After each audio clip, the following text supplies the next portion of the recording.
హృదయరాగం December 8. ఈరోజు దేవుని యొక్క వాక్కు దేవుని పరిశుద్ధ గ్రంథము నుండి 1 పేతురు వ్రాసిన పత్రిక 2వ అధ్యాయము 25వ వచనము.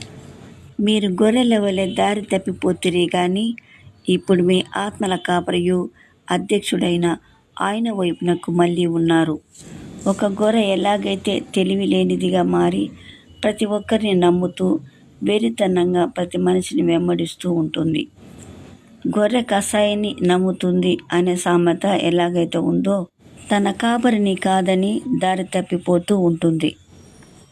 ఆయనను నమ్మిన కొందరికి కష్టాలు ఎక్కువైనప్పుడు ఆ కష్టాలను ఎలాగా అధిగమించాలి అన్న ఆలోచనతో ఉంటూ వాటిని జయించలేని స్థితిలో నిరాశకు లోనై ఎంతకాలము ఎదురు చూడాలి, నా జీవితంలో నేను ఏది అనుకున్నా అది జరగడం లేదు, ఎన్ని రోజులు ఆయన దీవెనల గురించి ఎదురు చూడాలి అన్న ఉద్దేశంతో కొత్త దారి వెతుకుతూ దారి తప్పిపోయిన గొర్రెల వలె ఉన్నారు కొంతమంది.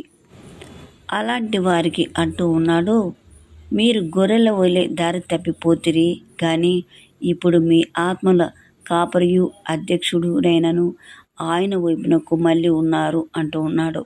ఎవరైతే దేవుని యందు అపనమ్మకంగా ఉంటూ ఉన్నారో వారి హృదయాలను అపవాది క్రియలకు లొంగకుండా వారిని ఆయన ప్రేమతో మార్చుకొని ఆయన వైపు తిప్పుకుంటాడు.